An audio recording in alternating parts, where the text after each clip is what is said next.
Selamat malam teman-teman semuanya. Oh, nggak bisa unmute ya. Nah, orangnya nggak banyak. Monggo kalau mau unmute, kiranya mau unmute. Jadi, selamat malam. Perkenalkan nama saya MC Lubrika. Di sini akan menjadi MC untuk acara malam hari ini. Dan di sini sudah hadir moderator Ardiatama Purnama Aji, biasa dipanggil Aji, dari Kalam Kopi. Halo Aji. Halo Mas Hena, mantap Mas.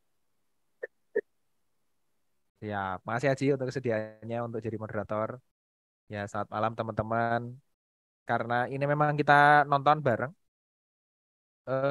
Disambi macam-macam silahkan. Dan ini kita memang aslinya tuh videonya bahasa Inggris, tapi kemarin kita udah coba siapkan subtitle bahasa Indonesia supaya lebih mudah dipahami oleh semua. Tapi sekiranya kadang-kadang misalnya subtitlenya malah bikin bingung, kita akan share juga link video YouTube-nya. Siapa tahu teman-teman mau melihat yang file aslinya. Gitu. Jadi sebagai pembukaan ya sekali lagi, ya ini aku akan menggunakan ini teman-teman yang join bisa jadi tadi siang udah ikut acaranya, bisa jadi baru pertama kali. Jadi aku akan eh, menyampaikan alur yang standarnya dulu ya. Jadi selamat malam semuanya, selamat datang di acara sesi keempat hari pertama dari Festival Demokrasi Ekonomi 2022 yang diselenggarakan oleh Gapatma. Selamat datang kepada seluruh peserta, perwakilan lembaga dan seluruh pengisi acara yang sudah hadir. Sekilas FDI 2022. Jadi FDI 2022 adalah suatu acara tahunan yang tahun lalu temanya menyalakan kembali mimpi demokrasi ekonomi dan tahun ini temanya adalah demokrasi di tempat kerja. Nah, apa itu demokrasi di tempat kerja? Ya, hari ini di sesi pertama dan kedua kita sudah menjelaskan eh, makna dari demokrasi di tempat kerja dalam dua sudut pandang. Pertama terkait kepemilikan dan pembagian hasil ekonomi. Yang sisi kedua tadi lebih ke bagaimana struktur kerjanya itu demokratis dan lebih tidak hierarkis. Nah, pada kesempatan kali ini di malam hari ini kita akan melanjutkan ya, tetap dengan tema yang sama tentu demokrasi di tempat kerja dan di sini kita menemukan satu video dibikin oleh seorang YouTuber yang dia tuh ekonom. Judulnya adalah Worker Demokrasi. Jadi dia membuat analisis sebenarnya apakah demokrasi pekerja, worker demokrasi ya, yang dalam hal ini dia menspesifikkan menjadi koperasi pekerja, itu apakah itu merupakan sebuah kebijakan politik atau ekonomi yang baik gitu dalam level kebijakan publik. Dia mencoba mencari hasil riset, melihat realita yang ada dari tentunya Mondragon tidak akan lepas dari sini ya kalau teman-teman yang terbiasa Mondragon. Nah, terima kasih kepada kawan-kawan lembaga yang sudah mendukung berlangsung acara ini, terutama platform Koperasi Digital Kodi, ASEAN Solidarity Economic Council ASEC Indonesia, dan Yayasan Proklamator Bung Hatta. Dan ya, pesan-pesan sponsor dulu. Di acara kali ini kita sistemnya kan sisa anggaran tahun ini setelah dikurangi seluruh biaya-biaya dari sponsor, dari tiket, itu akan kita gunakan untuk acara tahun depan. Dan walaupun acaranya online, siapa tahu teman-teman pengen ada cindera mata. Di sini bisa membeli merchandise Festival Demokrasi Ekonomi, ada notebook, ada stiker pack, ada tote bag, dan ada mug. Masing-masing dengan desain FDI 2022 yang tahun depan pasti akan berbeda lagi. Dan ini tidak harus semua dibeli komplit, bisa milih-milih sesuai dengan yang dimau. Untuk pemesanan bisa cek bit.ly garis miring merchandise FDI 2022. Kalau ada pertanyaan nanti bisa disampaikan di grup ya.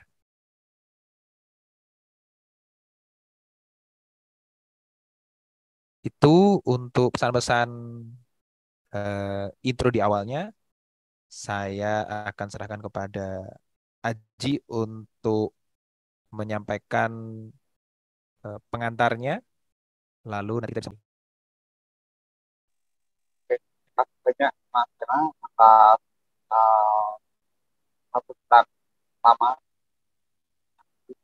Uh, di kembali lagi ini kita mungkin lanjutkan sesi sebelumnya ya. Yang pertama pembukaan cerita tulus, kemudian mulai ngomongin pemilikan, ke Mas Yosi, dan lain-lain, dan juga ngomongin struktur model demokrasi uh, kayak yang apa gitu, yang secara lebih teknis gitu tadi oleh Mas Akka dan Mbak Rida ya. Ditambah keren itu ada BlackRock ya, macam-macam gitu. Mungkin kita cukup apa ya, agak penat ya, karena terlalu serius atau terlalu apa namanya, mencerna banyak sekali pengetahuan dari ini, dan perlu apa ya, agak rehat dan agak santuy itu dan menonton film yang bertajuk uh, Burger Demokrasi itu dari apa namanya, kanal YouTube yang namanya itu Unlearning Ekonomi. Oke. Kemudian ya, tapi sebelumnya lupa saya, ternyata saya belum perkenalan. Nama saya Aji, Arsitek Programasi dari Kalam Kopi ID, ya, sebuah media kolektif itu yang basis di Semarang, dan apa namanya, ya, menerbitkan banyak sekali tulisan yang beraneka rupa, tidak jelas saja nggak ada bos. Nah, link video aslinya di YouTube itu sudah dikirimkan oleh Mas Sena uh, di website. Dan ya mungkin itu aja sih ya pengantarnya. Atau mungkin nanti teman-teman yang kawan-kawan yang gabung itu akan apa namanya, melihat banyak aspek yang dijelaskan, dan ada beberapa percontohan dari Prancis, Uruguay, dan di Italia, bagaimana mekanisme mereka itu mengimplementasikan demokrasi kerja. Nah, mungkin udah cukup itu saja Pak Ibu dari saya ya. Kemudian kita harus nonton filmnya. Mungkin itu aja Mas Sena. Monggo saya kembalikan ke Mas Sena untuk apa namanya, menayangkan, memutar film. Monggo Mas Sena. Siap, terima kasih Aji untuk pembukanya. Kita mulai ya. Seperti tadi disampaikan, ini sudah total bahasa Indonesia, tapi kalau ada yang mau mencoba nonton langsung, tadi udah share chatnya. Selamat menikmati, sebentar ya.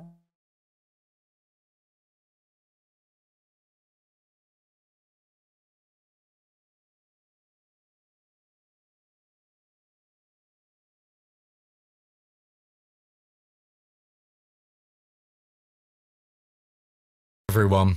Today I'm going to talk to you about worker democracy, which is one of the more popular economic ideas to come out of the left over the past couple of decades. One of the most common criticisms of our existing economic system is that people have to work in jobs under authoritarian conditions in order to access resources. Suaranya masuk, gambarnya masuk. Tes dulu. Oke.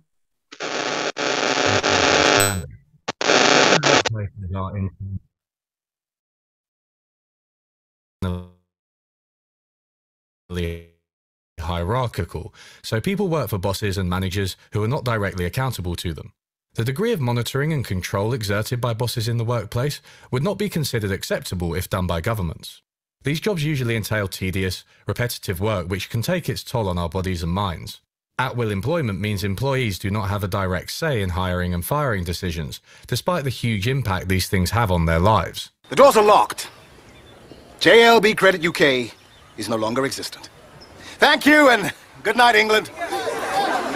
Managers and owners may make decisions regarding pay which favour themselves rather than workers, or even the organisation as a whole.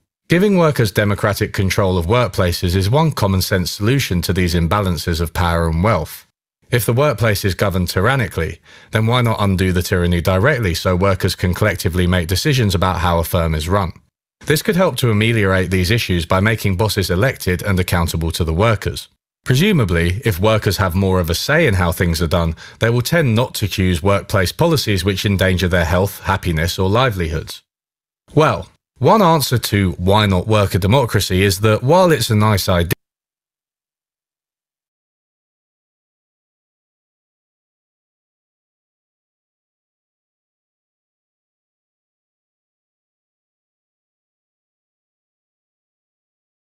ban the practice effectively. We'll investigate these questions systematically, looking at the ideas and theories behind worker democracy, what it really looks like in practice, and the evidence on its benefits and drawbacks. I've had enough of critiquing people, to be honest, so let's get some positive leftist ideas going. This video is also going to feature some great animations from Grim Freeberg, who kindly agreed to help.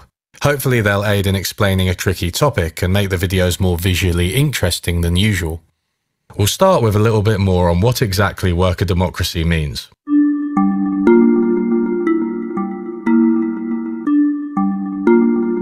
At its core, worker democracy is a simple idea. Our dominant model of capitalism sees firms separating ownership, control, and workers. Investors who have put money into a firm own it, so they are able to decide who runs it and is therefore in charge of the workers.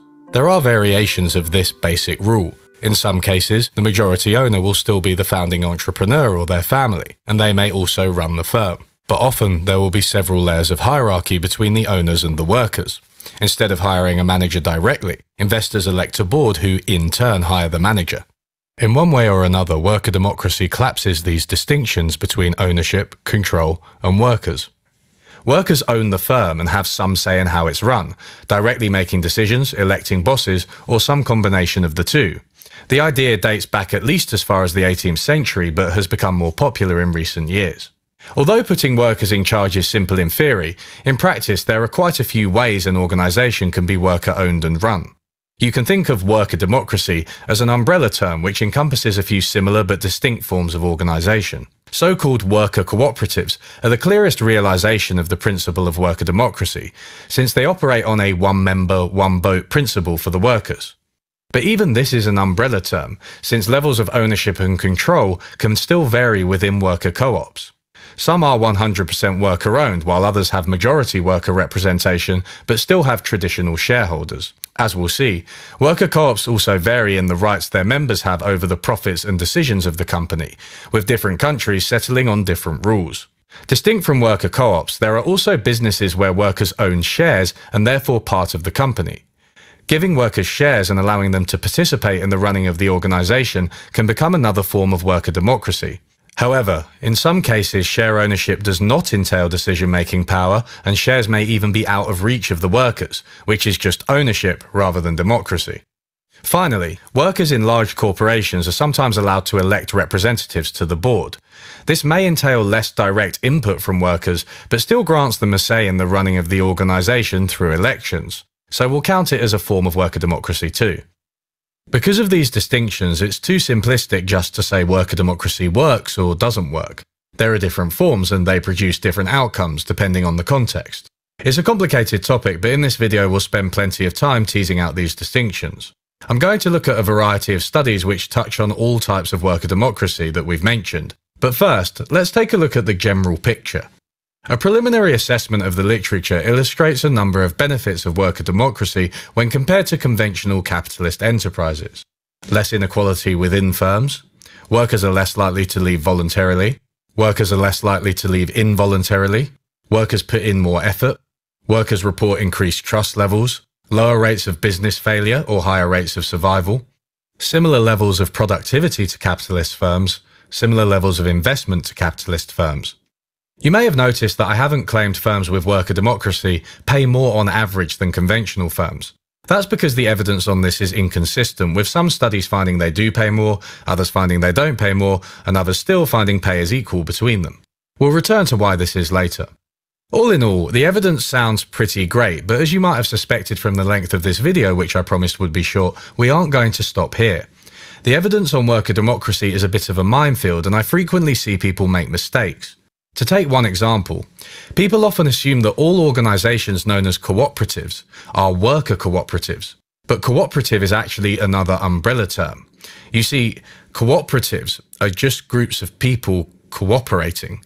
Please subscribe to my Patreon for more insights like this. The cooperation can be between workers, but it can also be between other groups or organisations. Consumer co-ops exist, where consumers have a stake in the business and can participate in its decision-making. Credit unions are a good example of a consumer co-op, as the customers own the bank and can elect its directors, as well as being entitled to a share of its profits. Traditional businesses and farmers also often form assembly groups, which are often referred to as co-ops. However, the businesses themselves are not internally democratic. They just group together like a kind of congress for businesses to increase their resilience and market power. Many of the studies you'll see, including some of those I summarised earlier, are of co-ops in general, not just worker co-ops, so watch out for this when you're looking into the topic. For example, when researching for this video, I used a helpful document compiled by Rose Rist, which summarised quite a few papers about co-ops. Although I'd recommend the document to anyone interested in the topic, I found that in a few cases, Rose had not distinguished between the different types of co-op. I messaged him privately suggesting that he could clarify this, and he said, "Yup, that makes sense. I'll revisit my definitions to make the document more accurate." That's the whole story. This is just how adults communicate with each other. Take note, YouTube. Worker co-ops are actually in the minority of co-ops. It has been estimated that there are a total of 800 million people in co-ops across the world, but that only 100 million of these are in worker co-ops. In any case, from now on I will largely focus on worker-owned and run firms. So if I use co-op, it means worker co-op unless specified otherwise. I'm also going to use terms like firm, enterprise, business, company, and even organisation interchangeably. I'll use capitalist and conventional firm interchangeably too. The most important thing to remember is that the main point of contrast in this video is between organisations which are run based on capitalist principles and those which have at least some degree of worker ownership and control. This is what I call worker democracy. Throughout the video, we're going to accrue policies which will expand worker democracy in sensible and pragmatic ways. To help keep track of this, we'll be putting them in the policy bag as they come up and summarising all of them at the end to remind ourselves. Now, I want to ask a simple question. What benefits and drawbacks do we think worker democracy could have, and why? Early theories of worker co-ops argued that they would be more prone to failure because the lack of leadership and clear profit motive would produce underinvestment, inefficiency, and opportunism as workers line their own pockets. Ultimately, worker co-ops might just degenerate into capitalist enterprises to stay profitable and overcome their own inherent limitations. I've said it before and I'll say it again. Democracy simply doesn't work. I'm not going to spend too much time on these theories because it's fair to say that most investigations have concluded they are wrong, or at least limited, to use the academic word for wrong. At best, they identify possible tendencies which can be easily overcome with good institutional design and with people not being morons. Many years ago, when you used to go, look, there's a great big deep hole. Will I step in it? No, I'll just walk around it like that.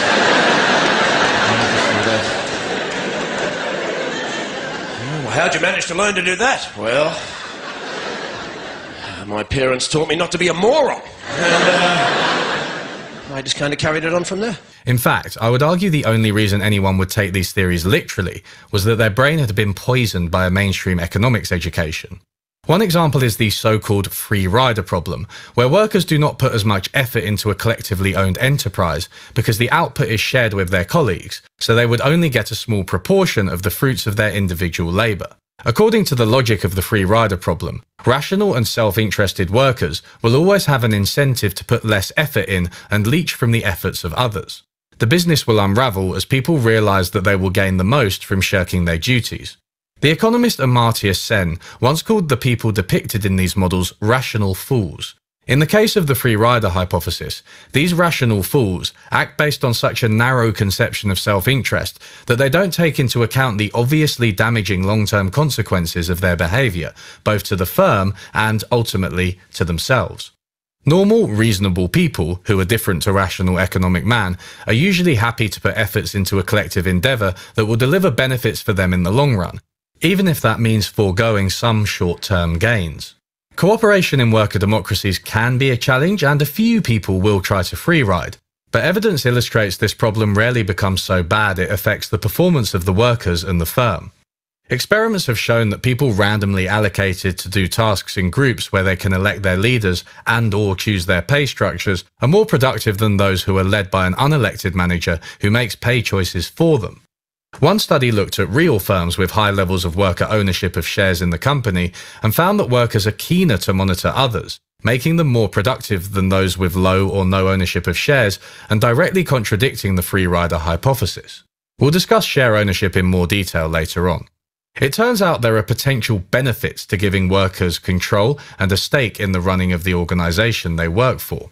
This allows workers to play a key role in decision-making and reorient the goals of the organization. But to understand all this a bit better, we're going to have to look at some more serious economic theory. You may have heard of the reality TV show The Undercover Boss, where the CEO of a major corporation disguises themselves as an employee and goes to work on the front lines. Having watched quite a few episodes, one thing is abundantly clear. The boss has no fucking idea what's going on in their company. One episode takes the boss of the UK delivery company, DHL, which sees him working in customer service call centres, delivery driving, and moving boxes in warehouses, at which point he discovers that these things are difficult. The pressure that's on them to make so many drops an hour is tricky. The stop-start and the country roads and corners all the way. I mean, that's quite time-consuming and it's quite demanding. I'm surprised that it's so intense. Those parcels keep on coming.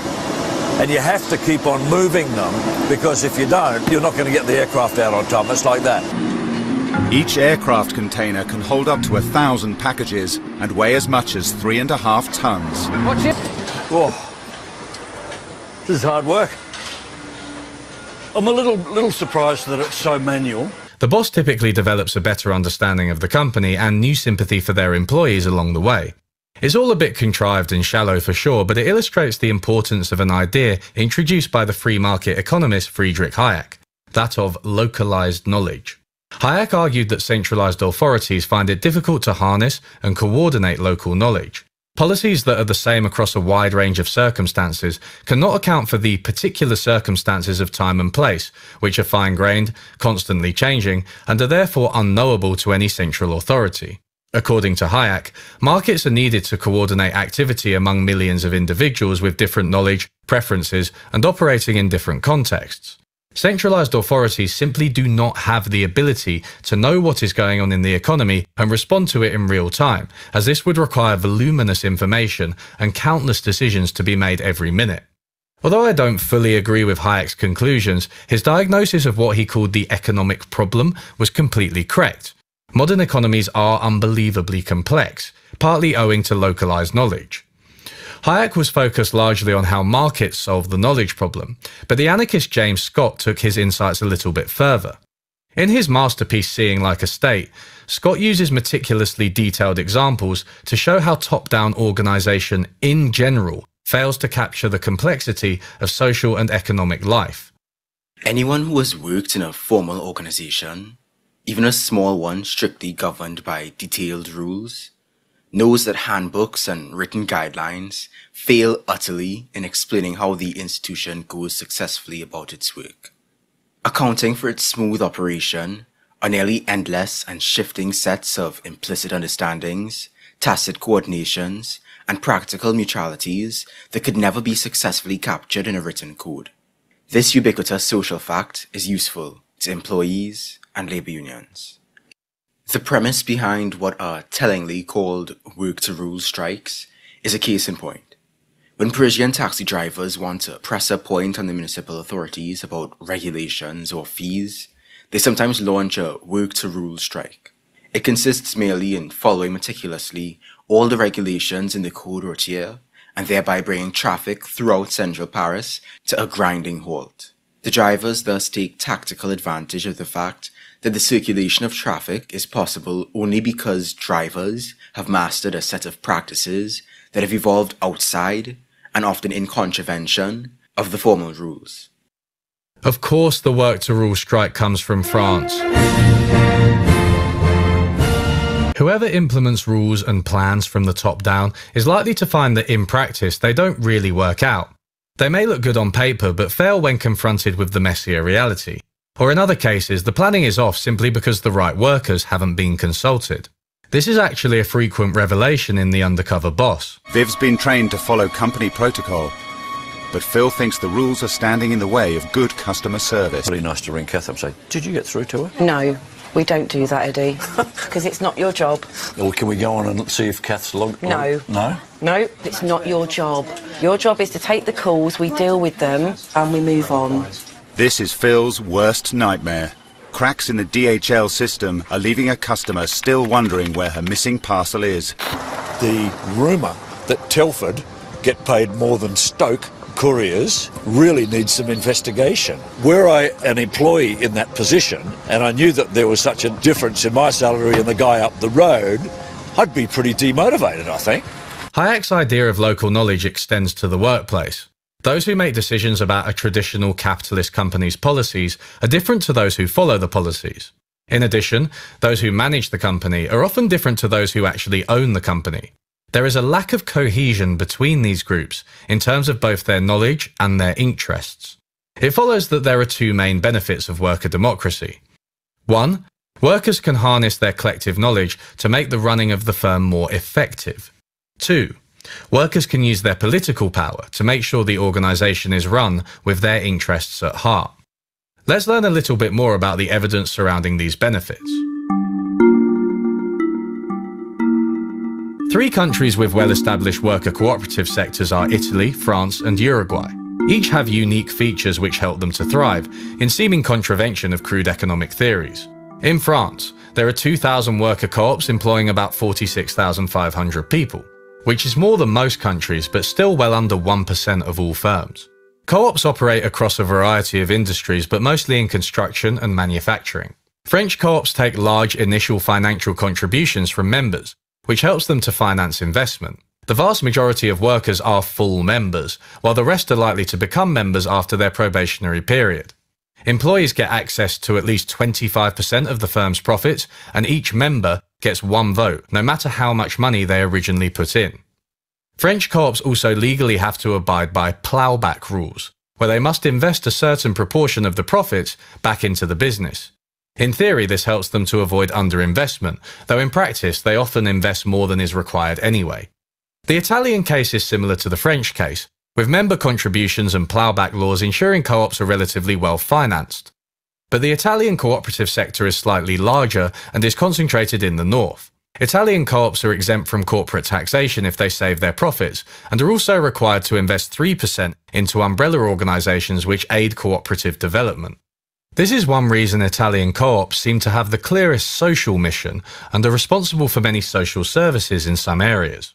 Another interesting legal feature of Italian co-ops is the Marcora law, which enables workers to use their unemployment benefits to buy out a failing business and turn it into a worker co-op. This is exactly the type of law I would like to see spread across the world, since it's difficult to argue against.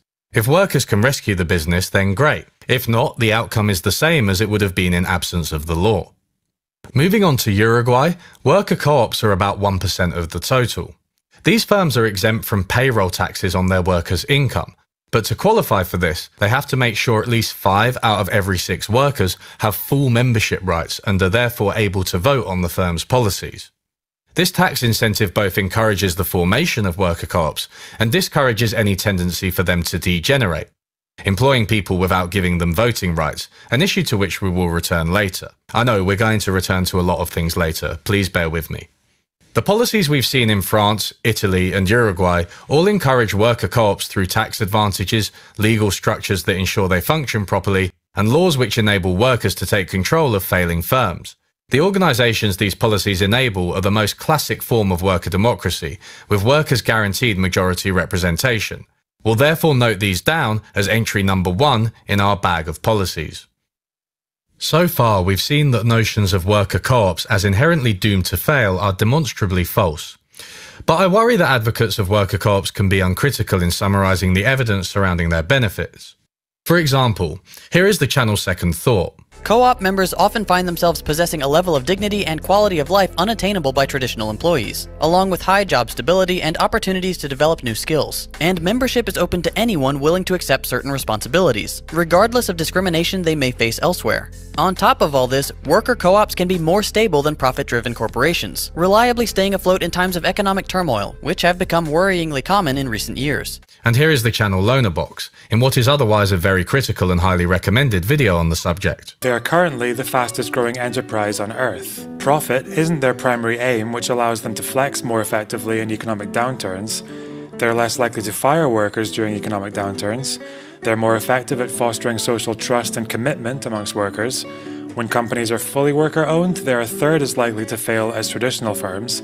Research from Canada found that co-ops had a 3-year and 5-year survival rate that exceeded the national average, and studies from Italy and Germany found that they're less likely to declare bankruptcy. Both Second Thought and Loner Box are giving an accurate summary of the findings in the literature, which we also summarized earlier. But neither of them investigates the studies further to ask how generalizable the findings may be. Yeah, remember when I said I wouldn't be critiquing people in this video? I lied. Consider that most of the people in worker co-ops have often made a conscious choice to create or join one. This complicates things, as it implies the people in these co-ops could be what economists call a selected sample. These people may just be different to the rest of the population in their goals and attitudes. This selection is underscored by a fact we just learned. Co-ops are usually a small proportion of the overall economy, accounting for a single-digit percentage of employment, even in countries where they are relatively popular. There are also industries and places with higher concentrations of worker co-ops, which makes it difficult to know whether the observed advantages and disadvantages of those co-ops just stem from their location, workforce, or industry. One Uruguayan study looked at firm survival rates and found that co-ops do have an advantage overall, but it's driven entirely by the service sector. They didn't have a disadvantage in any sector, they just perform the same as capitalist firms outside of services. Co-ops may deliberately target industries where they are more likely to succeed, as one paper explains with reference to a number of worker co-ops in the USA. Wages chose the green house cleaning industry because of its growing market, relatively high profit margin, low barriers to entry for low-income women, and health and environmental benefits. CHCA and ChildSpace chose industries, home, healthcare, and childcare, that employ a lot of people in low-quality jobs and where improving job quality would create a competitive advantage in the marketplace. Mondragon has chosen industries where existing co-ops could purchase a major portion of a new co-op's products or services. Maybe the relatively small number of people who decide to run their organizations as worker co-ops are highly motivated and buy into the idea of worker ownership. They know the industries that will give them trouble and avoid them to ensure the success of the co-op. That such co-ops are more likely to succeed than conventional enterprises actually isn't surprising. It could have little bearing on what would happen if we, say, passed a law requiring all firms to be worker co-ops. Such a law may include industries which are less suited to co-ops and people and organizations who don't care for or understand the idea. Worker co-ops would surely be less likely to thrive if the organizational form had been forcibly imposed on all firms, which is why I don't advocate such a policy. When are people going to learn? Democracy doesn't work! Given that worker co-ops have not been proven to be generalizable, which issues are likely to surface as we try to expand the practice? One novel approach we could take is to ask them. A problem which repeatedly comes up in interviews with all types of cooperative is that they have trouble obtaining financing. Cooperatives in both Canada and the USA have identified this as a major problem, especially in the early years. The evidence isn't clear on whether worker co-ops in particular fare better or worse than consumer or supplier co-ops, but all seem to share characteristics which might deter external investment. Firstly, they are still a relatively rare and novel form of organisation, which creditors may not be confident will return their investment. Secondly, co-ops have an explicit policy to centre the interests of their members rather than investors, whereas capitalist firms are explicitly investor-owned, so investor interests will of course take priority. As a result of the difficulty in obtaining external financing, many co-ops rely on member contributions. People have to pay thousands of dollars or the equivalent to join the co-op, and this money is used to build wealth and invest. Although this has been successful in places like France and Italy, as we've seen, it has an obvious problem. If co-ops are set up in lower income communities, they may have trouble obtaining financing. But if they exclude these communities, then they're going to be a bit of a middle class thing, excluding the people who arguably need them most. The most obvious policy to help co-ops finance themselves would be direct grants and loans from local and national governments, as well as other financial incentives such as tax breaks, which as we saw play a big role in Uruguay. Not only could these be expanded, but the information about how to access them could be more widespread, as currently what's available isn't always taken up. One example is the underutilized Local Enterprise Assistance Fund, or LEAF, in the USA, which offers credit to co-ops but gets few applications, even fewer of which are credible. There are also a number of innovative ways people have got around the financing problem without direct state support. One option is to allow external shareholders who receive dividends but have partial or no voting rights, keeping the control in the hands of the workers. The successful US co-op Equal Exchange has provided these so-called Class B shareholders with annual dividends for more than 20 years. The Class A shareholders are the workers. In some cases, financial institutions are also established as part of a concerted effort by a community to establish a democratic economy. The Mondragon Corporation in Spain, which we'll discuss later, owes some of its success to an early decision to create its own bank. Credit unions, which if you remember are a type of consumer co-op, can help to finance worker co-ops and generally make things more co-op-y. This is one reason I don't think worker co-ops should be the sole form of organisation in an economy. Consumer co-ops, supplier co-ops, and worker co-ops can all coexist and indeed complement one another, as Logan Yates explained. Aside from strikes, many 19th century workers' cooperatives were created to meet genuine social needs that made for business opportunities. For example, consumer cooperatives have sold goods competitively for over a century in the United Kingdom, lowering the cost of living for working families by returning a regular dividend to their member customers based on patronage. The consumer cooperatives encouraged the development of workers' cooperatives to supply them with goods. The cooperative model was also widely and successfully adapted to agriculture and to an environment in which farmers were accustomed to helping each other through catastrophes of every variety. In summary, worker co-ops may have a number of benefits, but we have to be careful when generalizing the evidence. Existing worker co-ops are likely to be a selected sample of highly motivated people who buy into the idea and operate in industries and locations where co-ops are more likely to succeed. If we are to expand the policy, we need to be aware of the weaknesses of worker co-ops and the challenges they will face. But despite these doubts, there is little evidence that worker democracy is an unviable form of enterprise. Policies which aim to extend community efforts, including funding, education, and raising awareness, can help to expand worker and other forms of co-ops pragmatically and from the ground up. We'll note these down as entry number 2 in our bag of policies. The good news is that there are also some benefits of worker democracy that are based on more reliable evidence, and we'll turn to these in the next section. The punchline of this evidence is that worker democracy is, wait for it, good for workers. When I was a teenager, I had a job in data entry at the office of Debenhams, a UK department store. 1 month in, I had a performance review, and at one point they asked me if I had any questions of my own. My only question was simple: what is my job?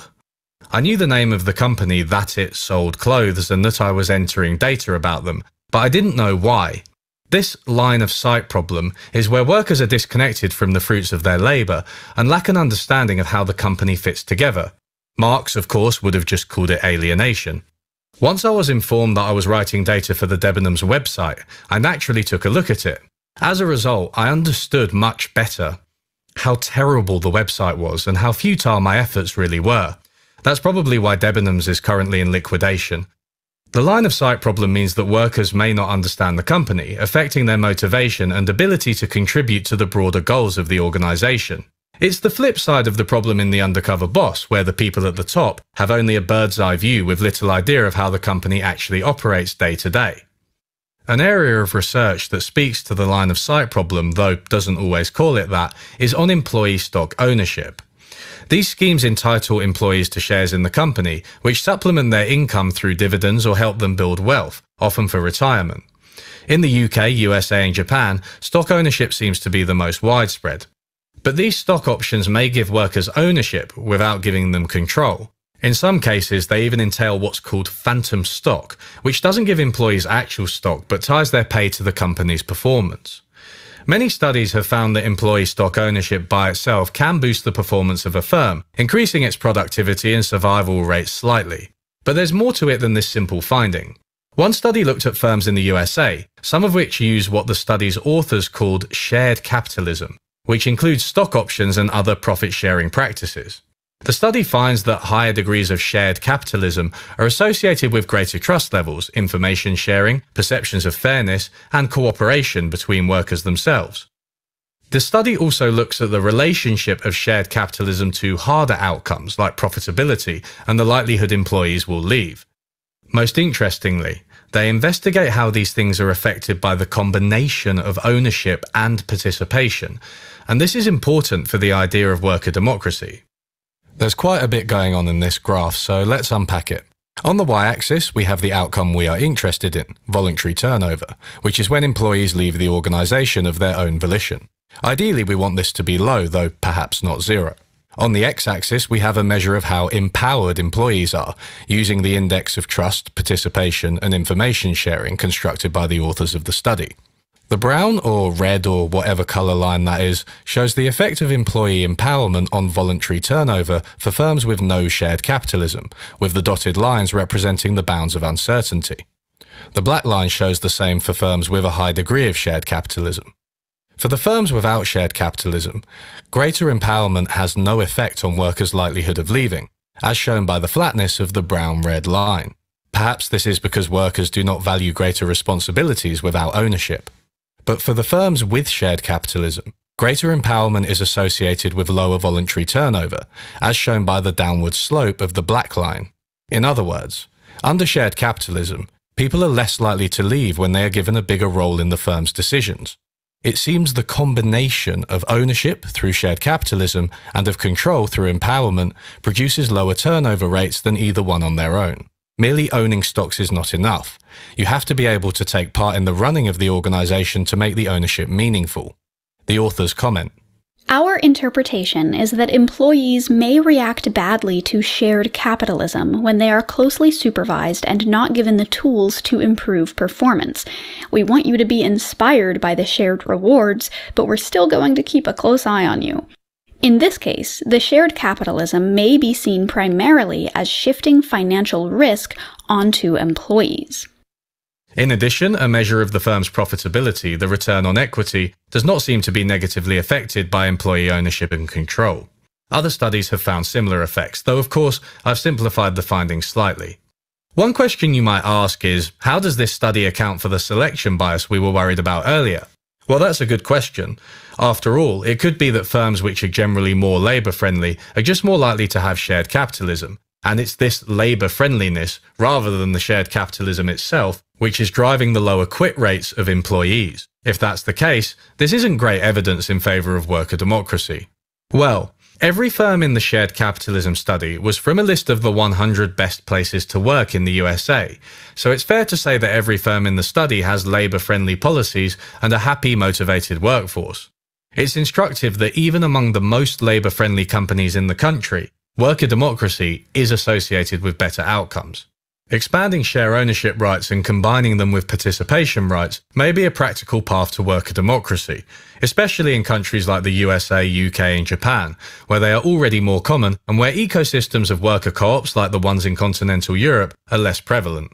This was, in fact, the logic of former Shadow Chancellor John McDonnell's proposals in the UK for the 2019 election. We'll note this down as entry number 3 in our bag of policies. A second approach to account for selection bias is to look at individual workers who change their employment between different types of firms. One study in Uruguay looked at pay and measures of inequality between what the study calls capitalist firms and worker-managed firms. This graph shows the mean to median pay ratio for capitalist firms over time, depicted in grey, and worker-managed firms, depicted in black.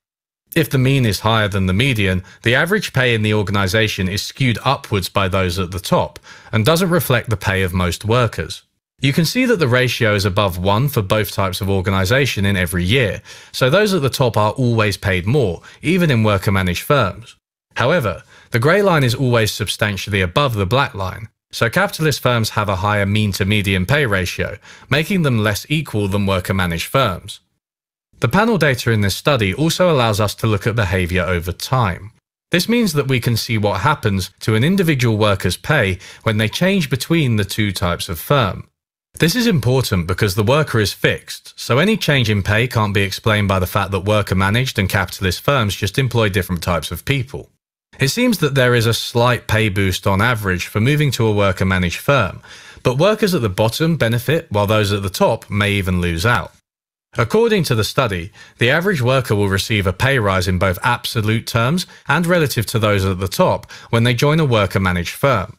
The flip side of this is that worker-managed firms may suffer from a brain drain as talented individuals leave to higher-paying firms, another challenge for worker democracy. A third and final approach to account for selection bias is to follow a given business and given set of workers over time to see how capitalist and worker-managed firms respond differently to changes in circumstances. What happens when there's a recession or just less demand for a particular firm's products? How does the organisation cope? Another Uruguayan study looked at how pay and employment respond for the different organisational forms. They find that when facing lower demand or recessions, worker co-ops are much less likely to fire employees, instead opting to reduce wages across the board. Co-ops therefore protect the employment of their members, while capitalist firms are happy to shed them to remain profitable. And maybe a deal has a point about the machinery of capitalism being oiled with the blood of the workers. The authors of the study note that these results are similar to studies in Italy and in the USA. Volatile pay may also help to explain the inconsistent evidence on whether workers are paid more in worker-managed firms, which we mentioned earlier. Since pay at worker-managed firms varies so much more than at conventional firms, it really depends on when and where you take the sample. In a recession, worker-managed firms may pay less. In a boom, they may pay more. Pay will also vary across industries depending on the conditions they're facing at the time. In summary, we have looked at more rigorous evidence to establish the benefits of worker democracy for workers. Number 1. Among US firms which are already considered great places to work, firms with a combination of shared capitalism and worker empowerment retain workers more and have at least as high profitability. Number 2. Workers who move to cooperative firms from capitalist firms in Uruguay benefit from greater pay at the bottom, both in absolute terms and relative to those at the top.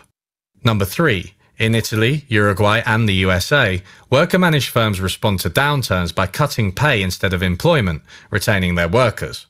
I want to stress again that even this evidence isn't perfect, but it's a lot better than many of the studies from our earlier summary of the literature. Given that worker democracy seems to have numerous benefits, one question remains. Is it a sustainable type of organisation? Can it continue to exist over the long term? Or will worker democracy ultimately succumb to the pressures of competition and scale? We now turn to how to maintain worker democracy in the context of a capitalist economy. Worker democracy faces many challenges, especially as organisations grow into corporations and are forced to compete on international markets. Without proper channels from workers to the top of the corporation, the firms may become worker democratic in name only, as the democratic mechanisms which worked before are no longer effective. Share ownership and participation, which we discussed in the previous section, is one way of empowering workers in such a setting. But it may not be enough if workers do not have influence at the corporate level. In this part of the video, we're going to investigate two main cases. Firstly, the Mondragon Corporation in the Basque region of Spain. Secondly, the case of worker representation on corporate boards that is common in parts of Northern and Central Europe. Both of these examples of worker democracy have serious issues in my opinion, but they hopefully highlight how we can hope to do things better. To start with the first one, Mondragon has long been held up as a shining example of worker democracy at scale. It grew from one co-op with 5 workers in 1956 to around 100 co-ops with 80,000 workers today. It stretches across a number of businesses including finance, manufacturing, retail, and knowledge, whatever that means. Earlier I spoke about the dangers of generalizing the benefits of worker co-ops from the selected sample of people employed by them. In his evaluation of Mondragon, Anders Asa Christiansen echoes these concerns. Given its beginnings, the conception of democracy in Mondragon has depended on a homogeneous group pursuing an agreed-upon common good. As Mondragon grew in size, it also grew in diversity. Members were no longer self-selecting adherents of cooperativism, and production required greater division of labour. Today, with a membership of over 80,000, a conception of democracy based on the common good cannot accommodate the diversity of interests that are found in Mondragon. There are many conflicting views between members of different cooperatives, between workers and management within each respective group. Christensen argues that Mondragon's problems may stem from its attachment to a type of democracy based on participation and consensus, which only really works at the level of an individual co-op. According to this argument, democracy is most effective when relatively small groups of people are striving towards a common goal and can easily discuss and control the strategy of the co-op. This just isn't possible in a corporate environment with tens of thousands of workers whose interests, values, and knowledge all diverge. The current system at Mondragon deals with this by having the individual worker co-ops elect representatives who form a congress and in turn elect a governing body which itself elects a president. There are clearly several layers of hierarchy separating the workers from the governing body, who are only accountable to the congress of elected representatives rather than to the workers directly. Members have complained that they are not listened to, and in one case fewer workers said that they felt they were part of the firm than those at a comparable private company. It seems that the worker democratic model has come under strain owing to the pressures of international competition, the challenges of scale, and poor policy choices. For example, one of Mondragon's long-standing boasts was that it never let off workers. Instead, they would relocate unproductive members of one cooperative elsewhere or reduce pay during hard times, in line with the studies we saw earlier. However, over the past few decades, Mondragon has seen a steady growth of contract workers who do not count as members of the organisation and therefore do not have democratic voting rights. In 1997, members were 56% of the workforce. By 2007, that number was 29%. After the global financial crisis in 2008, no members lost their jobs, but thousands of non-members did. As a result, members have gone up to 40% of the workforce simply because so many non-members were jettisoned from the organisation entirely, rather than because membership has actually been expanded. In a move that seems strange on its face, Mondragon has also opposed strikes and collective bargaining agreements from unions, sometimes banning them as a condition of joining. On paper, you wouldn't expect that from an organisation that is worker-owned and run. At most, you'd guess unions would become irrelevant, but they're being actively suppressed. There have also been work to rule strikes at Mondragon over the past few decades, a sure sign that the institution has become rigid and unresponsive to the workers. It could be argued that having non-members is a necessary consequence of expansion, as you have to cut costs and compete, but in Uruguay, which if you remember requires 5 out of 6 employees to be members by law, no such degeneration into conventional forms of employment has been observed. So perhaps some of these anti-labour practices are just bad policy choices rather than absolute necessities. Despite its problems, Mondragon still has a number of things to boast about. The majority of workers, members or otherwise, say they would rather work there than for a non-democratic organisation. As of 2014, the ratio of the highest to the lowest salary in Mondragon is about 20:1. This is a sizable ratio and far from its original ratio of 3:1, but it is still much lower than the average Spanish ratio of CEO to worker pay, which is 143:1. In any case, Mondragon needs to evolve. As Christensen points out, Mondragon's elections are not really competitive, since there is no party competition at each cooperative, a system Christensen likens to elections in China. Representatives do not bring radically different approaches or compete to attract workers, and changing this would help to make democracy more than just a fig leaf. Party competition for representatives is one idea for maintaining worker democracy at the corporate level, though it makes more sense in organisations that are already co-ops and therefore have elections at the level of the individual firm. Our second example is electing worker representatives directly to corporate boards, which can apply to all types of firms, including conventional ones. Board representation is often thought of as a compromise between the demands of competition and the interests of workers. Better integrating worker knowledge into the running of firms by having them on boards has long been a feature of many European social democracies. I've repeatedly stressed that the existing evidence on worker democracy isn't quite where we'd like it to be. There are few studies that manage to do away with all the messy confounders we've been worried about throughout this video. Early evidence on board representation suffered from a similar problem. However, unlike the results we've seen for worker co-ops, the literature was unable to reach a consensus, with different studies finding different effects of the practice on productivity and profitability. Two recent papers give us much more definitive evidence on the effects of worker board representation. One investigates the policy in Germany, where they partially abolished board representation. The other investigates it in Finland, where they introduced the policy.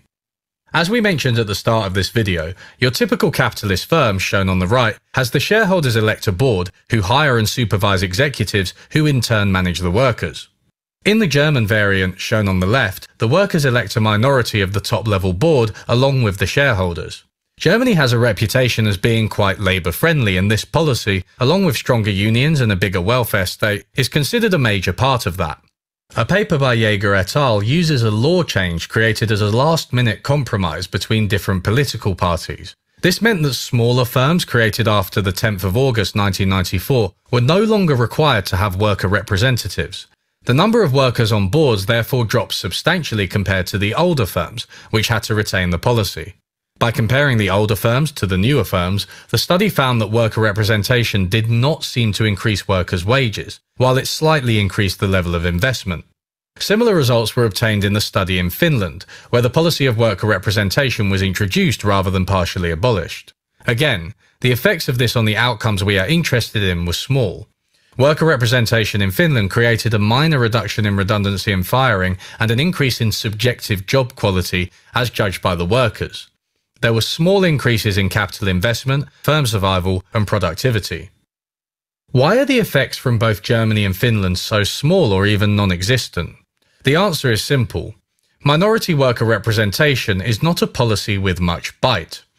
In the Finland study, they included interviews with worker representatives who were clear about this. Management has, in fact, already decided the course of action at the stage when I become aware of it.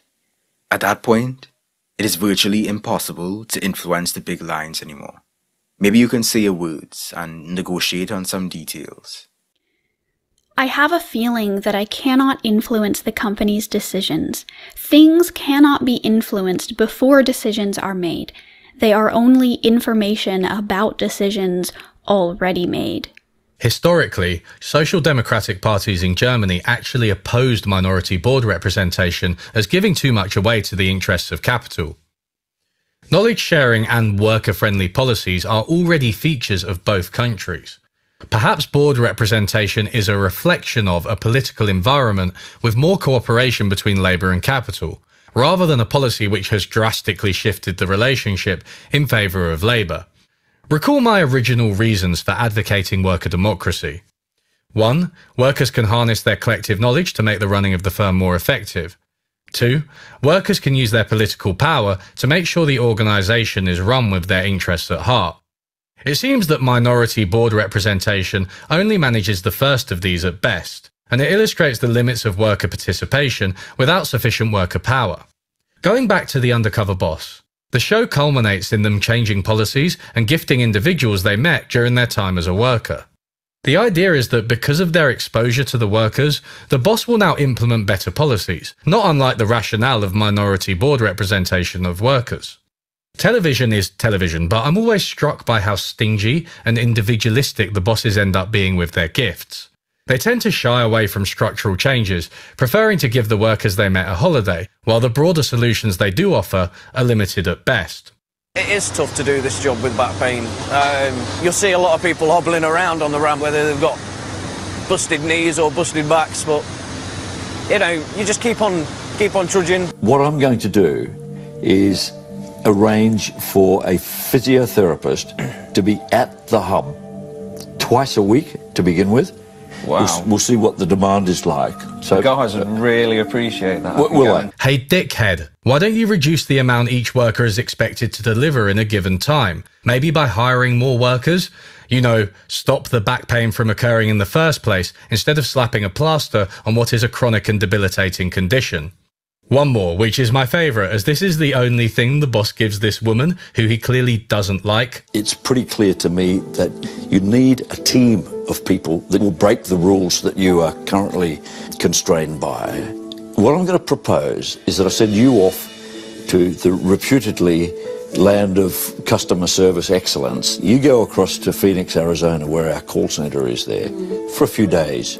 Bring back some ideas. That's really nice. All right, I think this guy was particularly stingy even by the standards of the show. In summary, workers need proper political power. Just knowledge sharing and exposing bosses to their plight is not enough. Representation of workers on corporate boards is certainly fine and doesn't seem to produce negative consequences, but it should be boosted to majority representation to have more of an impact. Ironically, Mondragon could probably use this policy too, but then they'd have to stop suppressing workers. We'll note majority board representation down as entry number 4.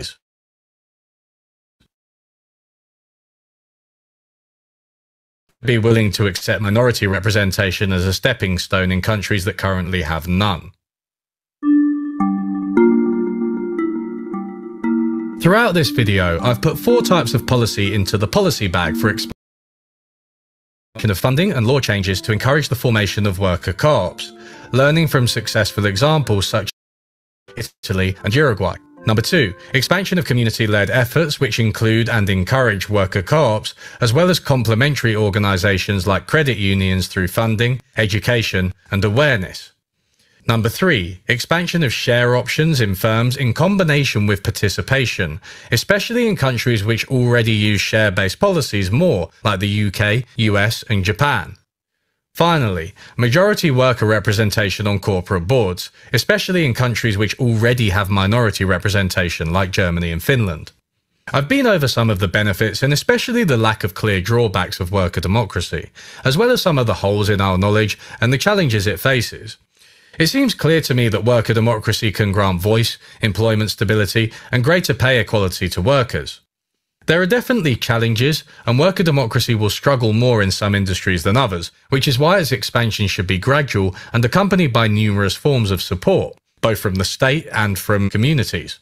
However, there is a much more powerful critique of worker democracy out there, not as a bad idea in itself, but as a policy which is insufficient to achieve a good standard of living for the population. Simply put, if you're not a worker, then worker democracy won't do much for you. And approximately half of all people are not workers. Children, the retired, the sick and disabled, carers and homemakers, and the unemployed will not benefit directly from firms being worker-owned and run, since those firms have no natural obligation to help them.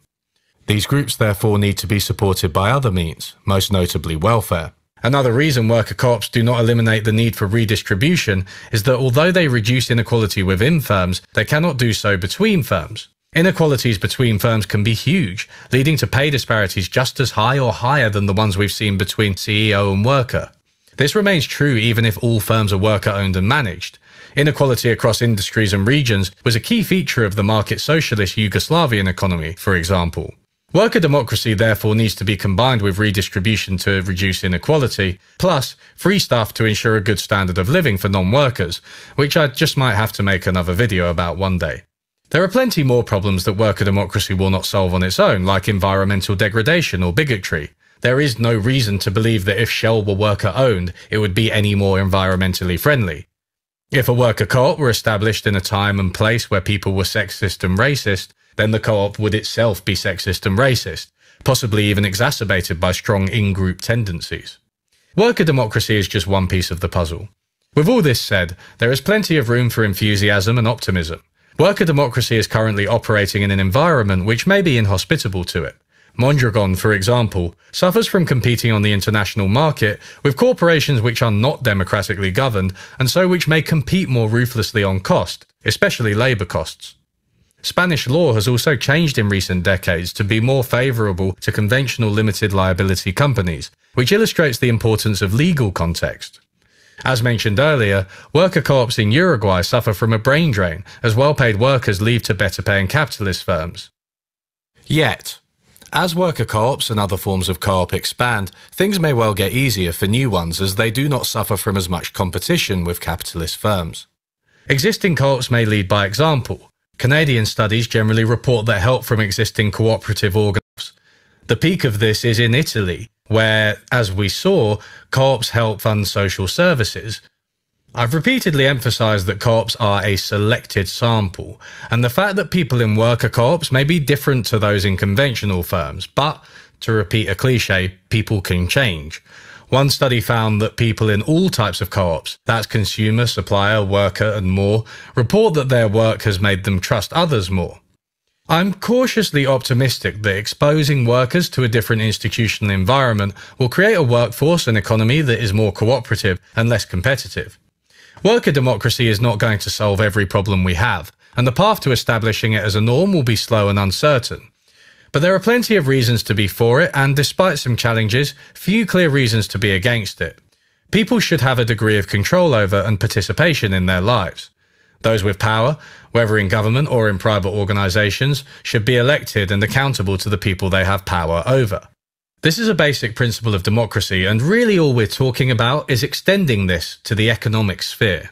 It will bring benefits to workers with no insurmountable issues for firms and the economy as a whole. Based on the existing evidence, my conclusion is that worker democracy is definitely worth a try. Thanks for listening to this video on worker democracy, everybody. I hope I made an honest assessment of the evidence. I think that almost every study I've seen points to some benefits or certainly no drawbacks of it. So there was basically no reason I could see from what I read that worker democracy wouldn't work out in practice. But, you know, I'd be happy to see if there's any more literature, anything that I've missed. If you think there is, then let me know in the comments. Anyway, thanks to my patrons, my long-suffering patrons who are very patient with me as I put together these obscenely long videos. And, you know, please sign up to Patreon. I am thinking about moving to this full-time if I can get enough money on Patreon to sustain myself. And don't forget to like and subscribe, follow me on Twitter, all of that stuff. Thanks so much to Grim Freeberg, who was patient and understanding throughout the editing process, and whose name I've definitely pronounced wrong. But if you've watched my videos before, you're probably used to me pronouncing names wrong. Anyway, I'll see you next time for a video which will actually be much shorter, for sure, and also a little bit different. Any shout out for your loyal producer? Oh, yeah, of course. Can't believe I forgot that. Okay. Thanks so much to my loyal producer, Hobby. Sorry, can't do it.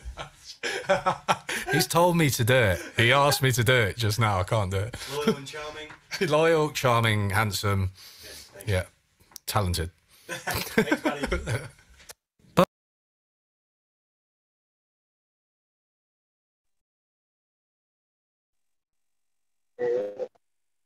Mas Era dulu atau aku dulu, Mas? Aku dikit ya untuk Oke. info videonya. Jadi sekian teman-teman untuk videonya. Terus aku sarankan coba cek YouTube akunnya bagus ini, Unlearning Economics. Bisa dilihat-lihat. Terima kasih untuk bapaknya. Nanti sebenarnya paling subtitle Indonesianya akan kita kasih ke beliaunya supaya bisa ditaruh di YouTube, jadi bisa langsung ditonton di sana. Karena sementara ini belum ada subtitle Indonesia. Ini kita minta tolong sama teman kita yang di gerakan Koperasi juga untuk translate. Monggo Kak Aji. Siap, Mas Ena. Terima kasih banyak atas pemutaran film dan informasinya, Mas. Mantap sekali ya. Masnya si pembuat video itu rinci style rinci ngomongin dari kas ini, kas itu, kemudian ngomonginnya itu sangat rinci. Nah, kemudian ini mungkin aku curhat dikit, boleh nggih Mas Ena nggih? Jadi moderatornya nggak play gitu, maksudnya malah curhat apa namanya semacam ide demokrasi ekonomi ya itu sangat-sangat apa ya menggiurkan untuk dicoba.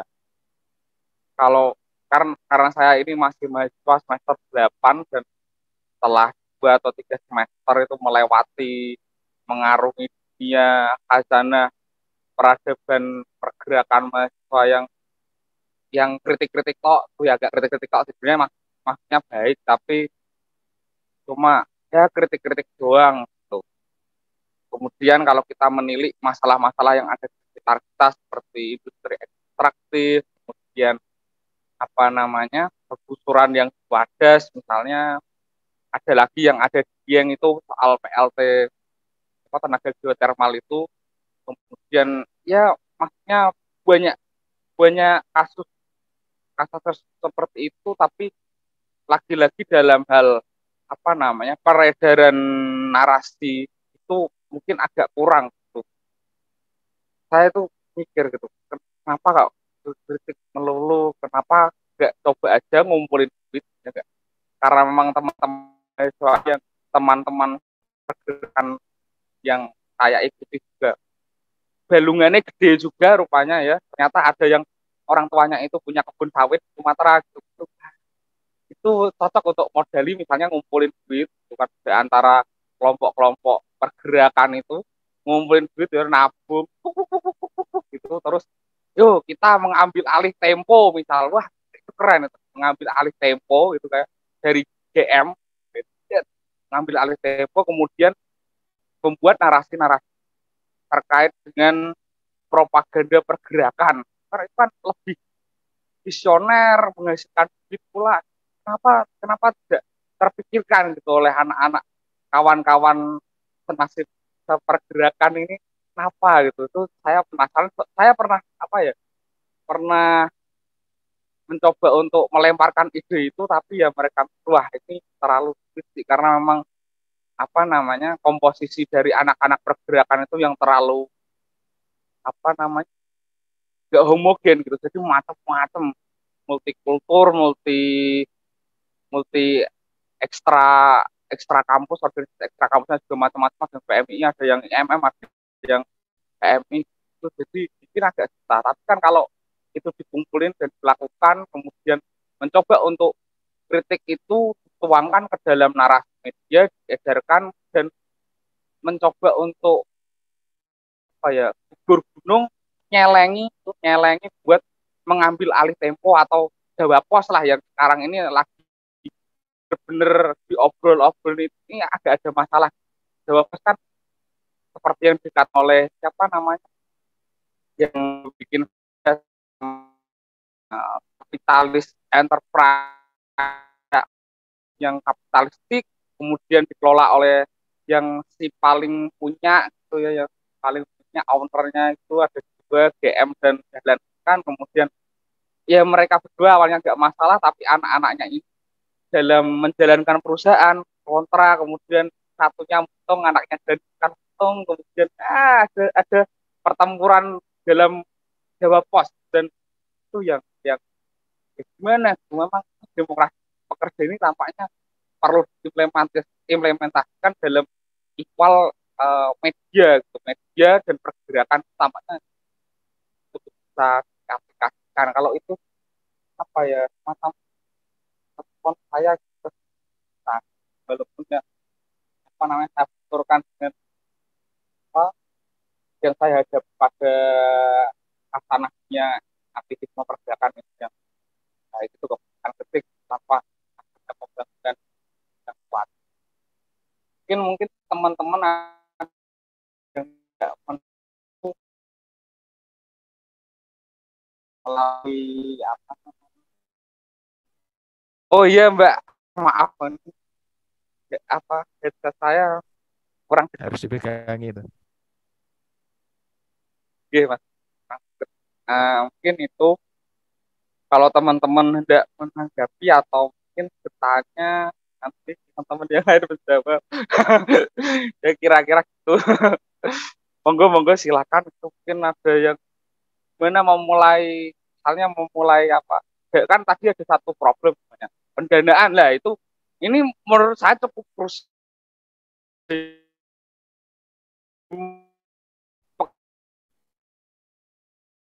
Kasih pekerja itu lantas dananya dari mana gitu, misalnya tiba-tiba jatuh dari langit gitu ya, orang bepok gitu karena kita doa gitu misalnya, usaha-usaha seperti itu atau ada usaha lain, itu kan mungkin akan sangat menarik tuh untuk diungkapkan di sini gitu, agar menjadi referensi atau ya mungkin teman-teman bisa berkali pendapat. Wah, ini Mbak Hira ini mantap tadi menyampaikan arah-arahnya dan apa yang pengalamannya tidak mengungkapkan dapat. Monggo Mbak Hira, saya persilakan. Oke, ini sharing aja. Jadi Microclass itu adalah proyek internasional sama. Kita awalnya bentuknya koperasi pekerja, terus dapat duitnya dari mana ya kita ngumpul-ngumpul masing-masing. Awalnya kita pull up kita simpan per orang itu sekitar $100 ya. Awalnya $100. Kemudian enggak 100 pound sterling waktu itu modal pertama kita semuanya dari 5 orang itu kita simpan, jadi kita cuma punya 500 pound sterling. Kemudian setelah itu karena ternyata platform itu butuh duit banyak, kemudian ada beberapa orang kita minjem dari beberapa orang, artinya beberapa orang tuh ada orang-orang yang dia sebagai anggota pertama gitu ya, anggota pertama walaupun akhirnya mereka keluar gitu karena tidak sesuai dengan ekspektasi, ya itu wajar dalam organisasi kan. Jadi yang tinggal ya foundernya tinggal kami berlima ini. Kemudian kita mendapatkan karena ini proyek pertama, kemudian ini juga menjadi pilot buat orang lain. Akhirnya kita dapat dana juga dari gerakan worker co-op dunia. Jadi ada namanya, lupa. Ya dari situ kita dapat 5.000 pound sterling untuk 5.000 euro bukan pound sterling untuk bantu setup. Kemudian kita juga dibantu sama sama kita mengeluarkan yang disebut dengan loan stock gitu. Ini bagian dari bagaimana cara kita mendapatkan capital ya. Nah, loan stock ini itu bisa pinjam ke anggota, bisa juga orang luar yang meminjamkan, tapi kita punya limit, artinya nggak banyak-banyak gitu. Nah, kemudian kita dibantu juga sama start.coop, dibantu juga sama kooperatif UK,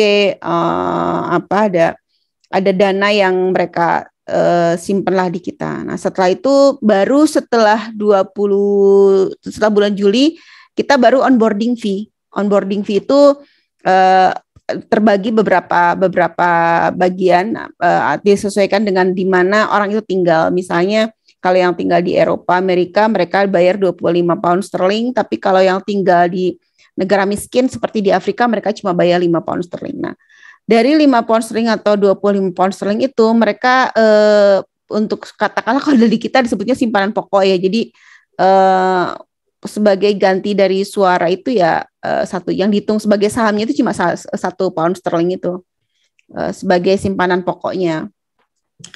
Nah, itu dana yang kita dapatkan. Nah, tahun ini karena ternyata bisnisnya nggak sesuai dengan prediksi kita gitu ya, karena kita tidak punya marketing, jadi agak susah nyari student. Akhirnya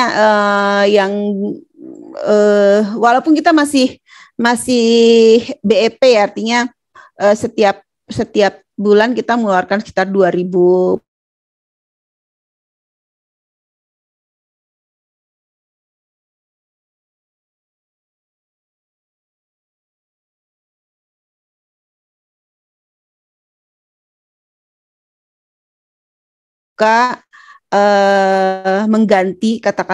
menambah kelas keanggotaan.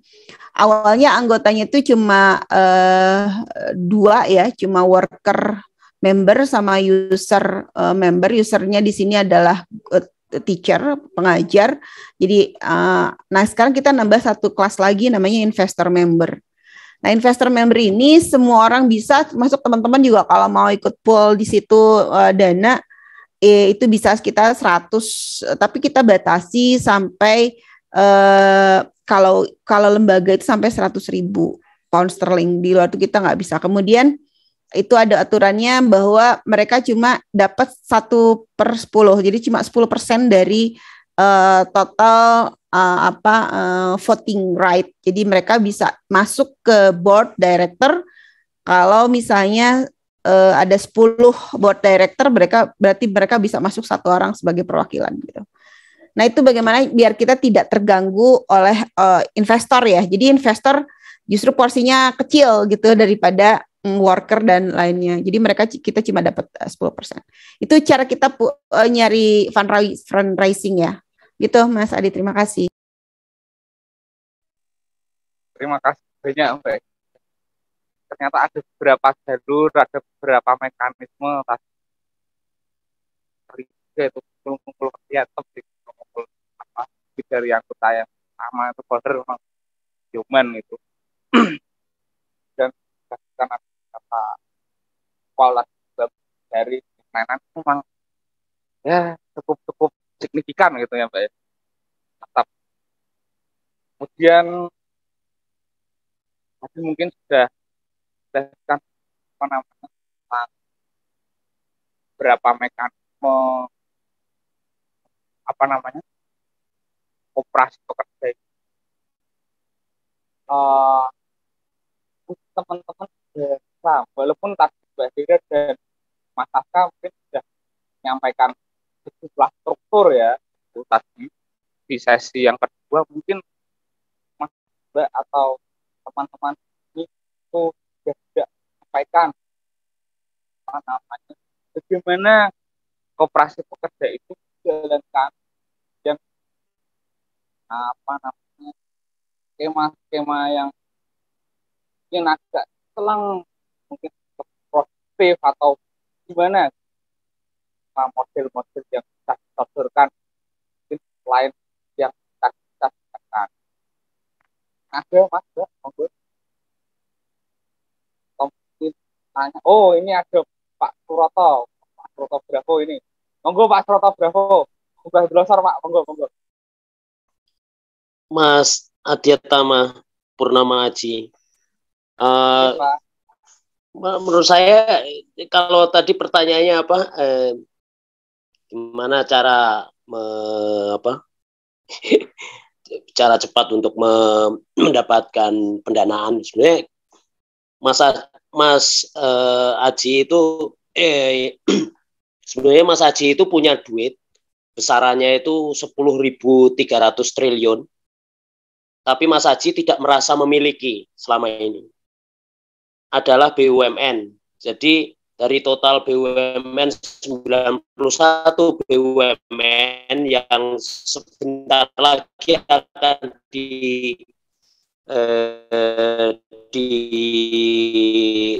degradasi lagi menjadi 41 BUMN, mungkin suatu saat sampai tahun 2024 targetnya si Erick Thohir itu mungkin BUMN itu hanya 10.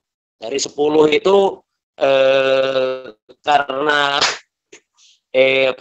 dalam posisi illiquid semua, terus akhirnya terprivatisasi. Jadi BUMN kita itu di skema. Jadi saya membuat tuduhan serius kepada saudara Erick Thohir, dia itu adalah proksi atau agensi dari agenda Washington Consensus. Karena apa? Dia memang cita-citanya untuk menghabisi BUMN supaya pada akhir judul 2024 itu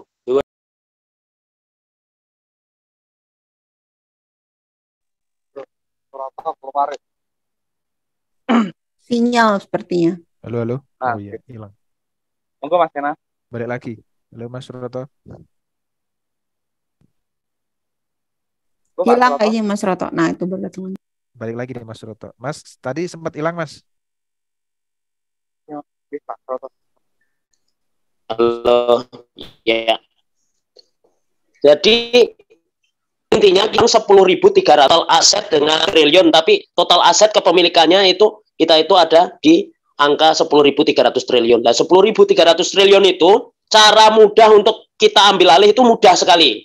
Sebenarnya di Undang-Undang BUMN itu bunyinya jelas sekali, dan ini bertentangan dengan Undang-Undang Dasar 45. Saya pastikan ini bertentangan karena apa? Tadi kan disebut Mas Sastro itu kan bangun perusahaan yang sesuai dengan demokrasi ekonomi, dialah koperasi gitu. Tapi tidak opsional, bahkan apalagi opsional ya. Jadi diwajibkan BUMN itu berbadan hukum perseroan. Nah, caranya gimana? Caranya cukup mengajak teman-teman mahasiswa, teman-teman pergerakan untuk mengkoperasikan BUMN, selesai kelar. Jadi itu seluruh rakyat Indonesia langsung jadi pemilik dari perusahaan ini dan jadi pemilik dari 10.000. Jadi pemilik itu dalam arti juga fokus kita itu jelas sekali bahwa apa yang tidak kamu miliki itu aksiomatik lah, saya katakan aksiomatik karena apa yang tidak kamu miliki itu tidak akan mungkin kamu kontrol, kendalikan atau awasi dan sebagainya. Nah itu itu kalau mau mencari sumber modal turun dari atas langit terus kemudian perusahaan ini bisa langsung kita miliki bersama, itu saya kira tidak akan ada yang rakyat Indonesia yang menolak ya. Satu pun saya kira tidak akan ada yang menolak kecuali bohir-bohir kapitalis itulah. Paling jumlahnya mereka tidak sampai 1% yang itu pun saya kira mudah sekali. Jadi hanya mengganti satu frasa, BUMN wajib berbadan hukum perseroan diganti dengan BUMN wajib berbadan hukum koperasi, otomatis semua dikoperasikan. Kalau mereka tanya argumentasi filosofisnya, kita punya di Undang-Undang Dasar 45. Pasal 33 itu masih valid, tegas sekali. Artefaknya juga masih lengkap. Jadi secara epistemologis, aksiologis, ontologis itu semua argumentatif lah. Yang kedua, itu sudah melanggar pasal 28D, yaitu tentang diskriminasi. Koperasi itu disebut sebagai badan hukum ficta persona yang diakui oleh negara, tapi tidak opsional. Itu artinya diskriminasi. Jadi seperti manusia, koperasi itu sengaja didiskriminasi. Jadi kalau mau merebut kembali kekayaan milik kita, jumlahnya 10.300 itu caranya adalah hanya mengganti satu kata, BUMN wajib berbadan hukum perseroan diganti BUMN wajib berbadan hukum koperasi di Undang-Undang BUMN. Kalau teman-teman serius dan mau memobilisir ini, saya siap membantu untuk kajian akademik dan sebagainya, termasuk menyusunkan surat permohonan uji materinya ke Mahkamah Konstitusi. Mungkin langkah pertamanya ya, bikin heboh dulu lah, bikin shock terapi dulu, masuk ke Mahkamah Konstitusi, masukkan ke panitera, habis itu kita uji kemampuan interpretasi hakim sama dasar-dasar argumentasi kita. Nah, habis itu kalau MK-nya ngawur, itu udah pasti ngawur itu kalau dia menolak itu. Kita bubarkan MK atau kita tuntut untuk demokratisasi ekonomi secara keseluruhan, tidak hanya BUMN, tapi semua. Itu akan merubah semuanya karena apa? Indonesia ini problemnya Mas tadi itu yang jenengan sebutkan itu, kenapa kok teman-teman susah? Saya sudah pelajari serius, ternyata meritokrasi di Indonesia ini, atau meritokrat di Indonesia ini, itu adalah terusan dari sistem feodalisme. Jadi tidak ada meritokrat yang sungguh-sungguh serius dia itu seorang meritokrat. Jadi intelektual dan sebagainya itu antek semua. Jadi meritokrat antek. Meritokrasi di Indonesia itu adalah meritokrat terusan dari sistem feodalisme yang belum pernah tertransformasi di Indonesia.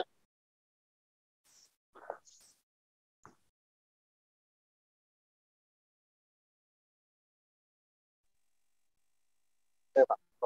Terima kasih. Sudah, banyak. Mas. Oke. Matur nuwun, Pak Soto. Ternyata ada peluang ya, Pak Soto, untuk mengambil alih BUMN. Tinggal judicial review, kita menang, otomatis kita mengambil alih semua. Kita butuh anak itu mikirnya Pak Soto. Kata-kata tinggal itu sangat berat ya. Tinggal itu tapi prosesnya Saya sudah pelajari strukturnya, saya sudah pelajari batu uji konstitusinya, saya juga sudah punya kajian pendahuluan. Jadi saya hanya butuh sekarang itu sokongan moral dari teman-teman, terus kita tunjuk berapa gelintir orang di antara kita, terus maju ke Mahkamah Konstitusi, udah itu, udah rame itu. Itu akan jadi wacana besar itu. Siapapun yang membantah, kita tantang. Mau dari kampus, mau dari LSM, mau dari manapun yang bantah kita lawan. LSM banyak juga yang lawan nanti itu. Termasuk banyak juga Pak Soto. LSM menentang itu ada LSM agensi itu ada Mas. LSM agensi kayak gitu ada di Indonesia ini banyak, bukan hanya satu. Oke. Soalnya begini Pak Suroto, kan saya pikir LSM ini yang terpusat di Jakarta misalnya, mereka memang banyak membawa narasi-narasi baik, tapi kan uang dan sokongan dari biasanya luar negeri kayak jangankan LSM Mas, organisasi buruh aja statementnya, slogannya aja welfare state, itu kan neokapitalisme. Lah terus setelah saya telis secara intelijen, dia ternyata kompromis terhadap kepentingan tentara sama orang-orang kaya. Ini yang harus teman-teman hati-hati. Ini organisasi buruh loh ya.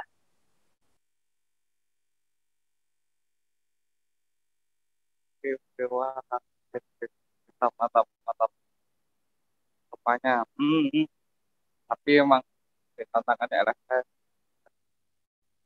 Tapi mungkin apa namanya, itu mungkin jadi ide yang sangat menggiurkan gitu. Dan barangkali ya kelak mungkin akan bisa edarkan gitu. Itu wadas dan sebagainya nanti selesai itu. Karena apa? Karena BUMN seperti BUMN pembangunan itu infrastruktur, terus kemudian termasuk saya sudah klarifikasi sama teman-teman KPA itu, katanya konflik-konflik agraria itu juga paling banyak juga adalah dilakukan oleh perusahaan BUMN, itu semua selesai. Karena kita yang mengendalikan. Mayoritas Pak Soto itu BUMN yang bersengketa lahan dengan masyarakat. Berarti. Itu klarifikasi dari mantan Ketua Dewan Pengurus KPA lah ya.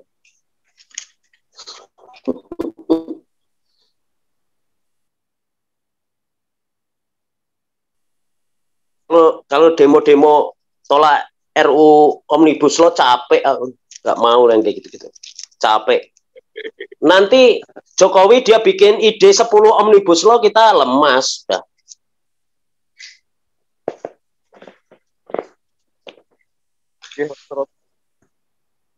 Ya, kalau atau ya termasuk mungkin apa ya, termasuk rasa fleksibilitas pekerja juga ya mungkin ya. Apa yang kita kira kan fleksibilitas pekerja kan bisa bekerja sambil nongkrong, mungkin di working space ya kayak, terus sambil ngopi, bikin story Instagram gitu ya. Tapi ternyata di bayangan Pak Jokowi ya pas tahun 2019 itu mengeluarkan statement bahasanya fleksibilitas kerja itu ternyata adalah perusahaan bebas memecat atau mencari mencari pekerja lagi gitu agar demi memperoleh nilai lebih, keuntungan yang besar. Ya gitulah ya Pak Suroto, yang kita paham pemerintah dan sewu ya, maksudnya kamarintah maksud saya itu ya ada banyak ihwal yang perlu nggak yang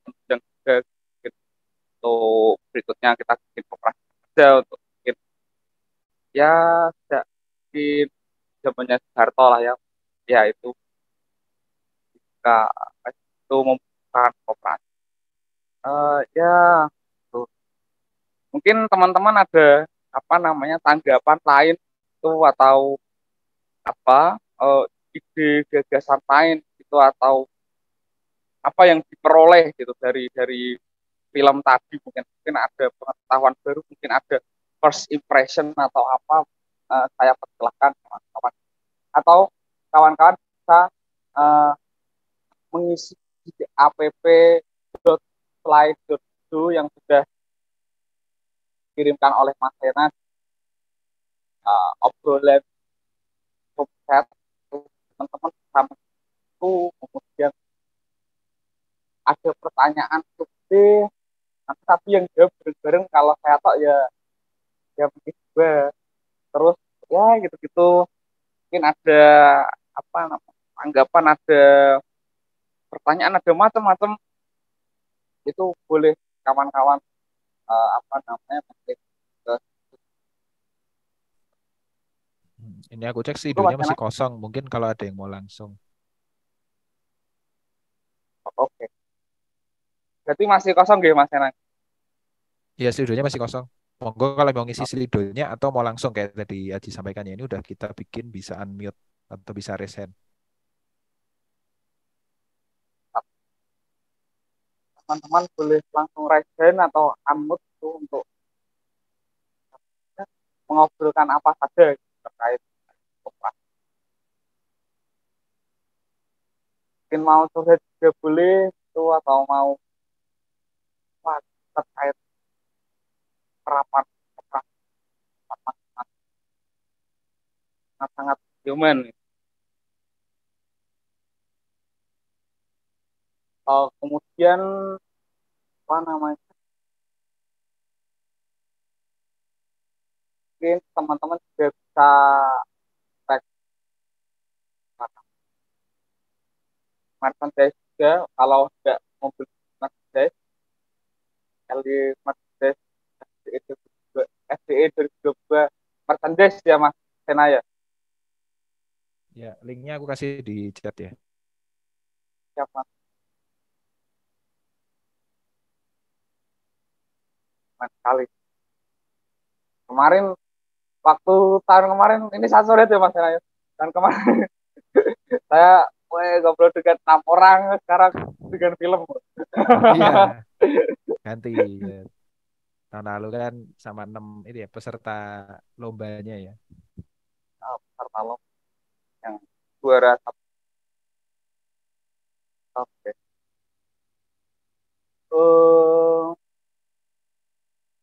Mungkin apa namanya mungkin saya lemparkan ke Mas Sena atau Mas Bima mungkin tidak menceritakan atau mengasih insight atau spoiler mungkin tentang apa namanya sesi-sesi yang akan besok gelar. Monggo Mas Sena atau Mas Bima. Oh ya, mungkin sebelum ke situ siapa tahu masih ada yang mau nanggapin ya. Mungkin aku cerita sedikit kenapa si film itu. Iya, kalau lebih dari film itu apa yang tak dapat ya tak tangkap gitu kan. Jadi ya tadi ya, monggo teman-teman kalau ada yang mau menanggapi silakan bisa present. Tapi sementara mungkin aku akan cerita tadi ya. Jadi film itu kita pilih karena memang temanya demokrasi di tempat kerja dan sebenarnya ada beberapa opsi yang kita sempat pikirkan. Ada film yang kalau yang ikut tadi siang yang Mas eh, Sastro sempat ceritakan, yaitu pengambil alihan perusahaan oleh pekerjanya ketika memang masa krisis, ketika masa sulit, pengusahanya ninggal bukan berarti meninggal ya, ya mereka kabur aja gitu kan, terus pabriknya ditinggal lalu diambil alih oleh para pekerja untuk produksi. Ada film aku lupa namanya apa tadi ya. Lalu ada juga film yang tentang Mondragon, kan orang-orang sudah sering ya kalau Mondragon. Lalu ada beberapa yang lain. Tapi kenapa film yang tadi yang dipilih, meskipun memang ini lebih ke video essay ya, bukan film dokumenter yang secara visual kuat ya. Tapi sebenarnya kekuatan dari film yang tadi itu adalah bahwa dia itu bukan orang koperasi, dia backgroundnya ekonomi, tapi memang sesuai judul video YouTube channelnya yaitu Unlearning Economics. Jadi dia melihat ekonomi secara lebih bukan kayak ilmu yang hitung-hitungan aja gitu kan. Tapi dia tetap berbasis riset, berbasis jurnal, paper gitu kan. Tapi dia melihat ada suatu hal yang lebih besar yang kita pengen wujudkan, bukan sekedar profit, bukan sekedar untung. Dan makanya tadi cukup runtut, tapi dia juga ada ya bercandaan yang kecil-kecil sedikit-sedikit. Cuma yang menarik banget kuncinya di kebijakan. Jadi tadi ya, dia adalah orang yang ekonom, dia melihat koperasi pekerja itu tidak ada yang, ya jangan koperasi pekerja lah ya, demokrasi pekerja dalam bentuk realisasinya adalah koperasi pekerja. Itu adalah bentuk yang nggak ada kurangnya gitu, atau nggak ada, bukan nggak ada kurangnya, nggak ada hal yang membuat ini nggak worth it untuk dicoba. Bahkan dia punya 4 kebijakan tadi kan, yang mencoba untuk mendorong kelahiran lebih banyak koperasi pekerja. Dia belajar dari Argentina, dari Italia, dari ya tetap Mondragon pasti disebut ya. Kalau kita ngomongin koperasi pekerja itu nggak bisa ketinggalan Mondragon itu tetap harus disebut. Itu. Kalau teman-teman yang baru dengar kata-kata Mondragon silakan dicari di googling, sangat inspiratif. Jadi Itulah sebenarnya yang memperkuat cara berpikirnya Gapatma bahwa tema kita sampai 2025 nanti adalah rencana induk yang sempat kita bikin beberapa minggu yang lalu bersama dengan teman-teman kita ada diskusi publik fokus kepada ya bagaimana membangun demokrasi di tempat kerja dalam berbagai bentuk, align dengan yang Masnya tadi sampaikan, Mas di video tadi. Kalau kita bisa memperbanyak koperasi pekerja, ideal, bagus. Jadi perusahaannya memang koperasi pekerja, demokratis, semua dimiliki bersama oleh para pekerjanya. Tapi mungkin akan sulit. Nah, melihat realita yang ada, bahkan tadi kan Masnya juga bilang kan, bahwa mayoritas kepemilikan itu juga lumayan, nggak harus fully koperasi pekerja. Dia bilang 50% plus, lumayan lah itu menjadi majority ownership gitu kan. Jadi bisa mengendalikan kebijakan juga karena majority ownership. Tapi kalaupun sulit, bahkan di Indonesia aja ESOP itu masih belum hal yang lumrah ya. Kepemilikan saham pekerja terhadap tempat kerjanya itu belum lumrah. Jadi buat Gapatma, kita melihatnya 20% kepemilikan aja udah lumayan. Tapi kalau di bawah itu misalnya cuma 1% atau 0, ya agak sulit ya. Karena nggak akan bisa mengendalikan atau signifikan juga seperti tadi yang sudah disampaikan. Kalau orang-orang itu mendapatkan saham, tapi tidak diberi ruang untuk terlibat dalam pengambilan keputusan atau kegiatan kerja dia sehari-hari, ya sulit. Gitu.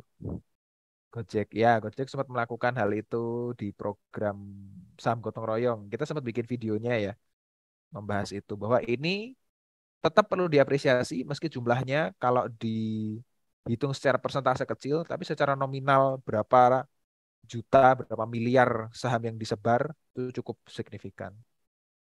Tapi ya itu bisa menjadi di sisi lain pelajaran buat kita juga bahwa Gojek yang sebenarnya belum ideal juga struktur kerja dan relasi kerjanya dengan mitra, tetap perlu diapresiasi. Berarti kan sangat rendah standarnya ya dalam konteks kepemilikan pekerja atau kepemilikan stakeholder terhadap suatu perusahaan.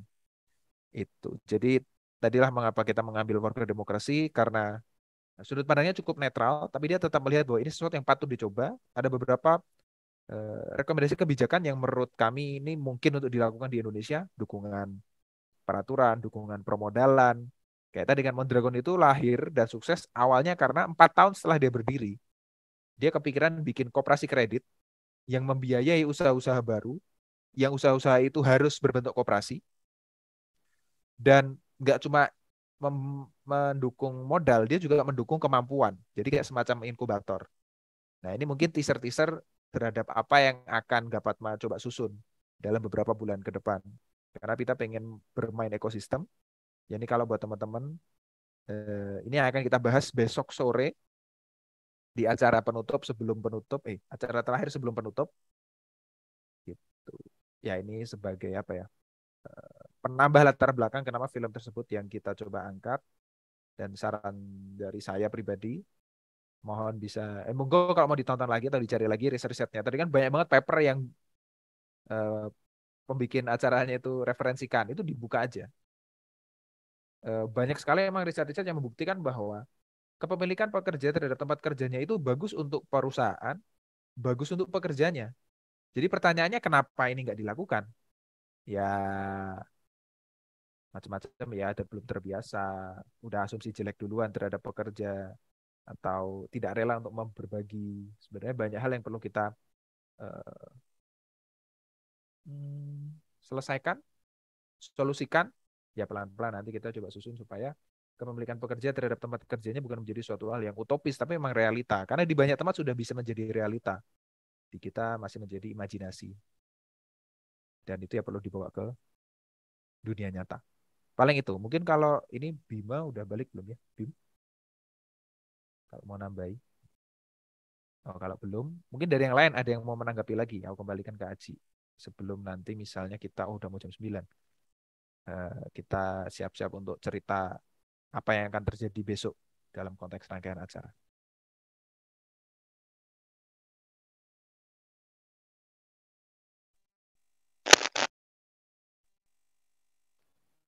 Mungkin kembali ke satu Mas. Kemana? Ke saya dulu. Ya, ke dirimu sebentar, atau teman-teman kali-kali ada yang mau menanggapi atau diskusi.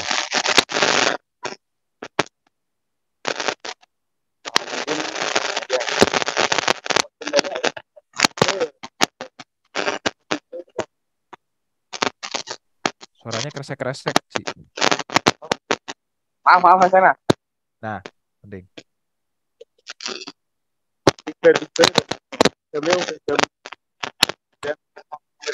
Mungkin teman-teman mungkin bisa menyampaikan tanya mungkin atau tanggapan atau apapun. Tapi ya Mas Sena apa ya? Saya nangkap tadi kayak apa tetap kritik juga ya ternyata ya apa namanya si pembuat videonya tadi apa dari moderasi tadi yang apa namanya ketika apa namanya ketika 108 itu kayaknya 8 itu yang non membernya itu apa banyak yang gas kalau Mas Sena itu gimana itu Mas? Maksudnya ketika apa yang member tetap bertahan itu tetaplah Barcelona FC Barcelona juga gitu kan orang gaji ya moderasi tapi yang ini Masih kresek-kresek sih. Kelihatannya colokannya deh, colokan ke HP-nya. Nah, kalau sekarang Mas Sena. Nah, masuk. Oke. Nah, mungkin kan tadi kalau menyambung yang Mondragon ya Mas Sena yang tahun 2008 itu kan apa namanya? Yang non member itu didasai gitu lah. Hilang gitu. Ya kayak apa namanya FC Barcelona waktu krisis juga mampu mengurangi gaji dan mampu survive. Kemudian Mondragon tahun 2008 juga pada tahun yang sama juga mengurangi gaji pekerjanya dan juga bisa survive gitu. Tapi yang non member ini langsung tiba-tiba col gitu. Apa ya maksudnya dilematis enggak sih Mas Sena atau gimana gitu. Menurut Mas Sena gitu untuk menanggapi peristiwa itu. Oke, kalau terkait itu juga aku sebenarnya baru tahu pas nonton si video ini ya ternyata sebenarnya aku pernah membaca emang aku lupa di mana bahwa karena persaingan dunia internasional masalah biaya dan lain-lain ya sebenarnya tidak semua pekerja Mondragon sekarang adalah full time yang jadi owner juga banyak yang tadi pekerja kontrak tapi aku nggak tahu seberapa banyak cuma ternyata banyak juga gitu ya terus tadi ketika terjadi masalah ekonomi ya kalau untuk pekerja pemilik mereka akan diusahakan entah dioper-oper antar perusahaan yang masih kuat atau dikurangi gajinya supaya kita sama-sama bertahan. Cuma ya tadi ternyata banyak yang ya lepas ya ketika kesulitan. Sebenarnya ini hal yang menarik dalam arti aku pernah menemu juga di beberapa di tempat yang lain ya tentang Mondragon juga. Ada yang sempat ditanya kayak Bapak apakah merasa intinya kayak ditanya apakah Bapak merasa bagian dari suatu pergerakan atau bagian dari gerakan koperasi, bagian demokrasi di tempat kerja gitu-gitu kan. Kebanyakan orang melihatnya nggak segitunya banget. Tapi mungkin perlu dilihat dalam sebuah konteks ya bahwa Mondragon kan udah gede ya puluhan ribu pegawai. Dan realitanya banyak orang yang dari penelitian itu ya atau dari tulisan itu gabung Mondragon sesederhana Mondragon itu ya lingkungan kerjanya lebih baik, gajinya lebih baik. Nggak sebegitunya bahwa oh ini aku adalah bagian dari demokrasi, aku harus mendukung bla bla bla. Enggak yang segitunya. Aku yakin pasti ada yang seperti itu. Tapi akhir-akhir ini kalau kamu udah jadi pegawai ke 90.000 dari jaringan Mondragon, mungkin cara berpikir pragmatis bahwa ya di perusahaan ini tuh gajinya lebih bagus dan lingkungan kerjanya baik, mereka memperhatikan aku sebagai seorang pekerja, ya kenapa ke perusahaan lain yang konvensional gitu. Jadi ya mungkin situasi sulit memang harus mengambil keputusan yang sulit ya. Tapi aku makanya tadi kembali kepada bahwa video tadi bagusnya adalah dia berusaha tetap melihat kiri dan kanan, plus dan minusnya. Tapi pada akhirnya tetap ada kesimpulan bahwa ya kita perlu mencoba ini lebih masif. Apa salahnya gitu kan.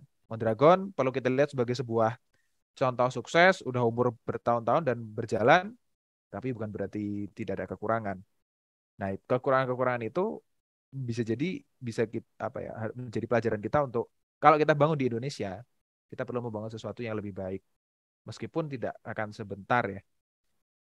Tapi kita perlu memang objektif dalam hal apa sih yang mau kita tuju dan apa kekurangan dari yang sudah ada. Ya kita pelajari dari situ. Bukan berarti, wes pokoknya nggak ada salahnya. Nggak juga.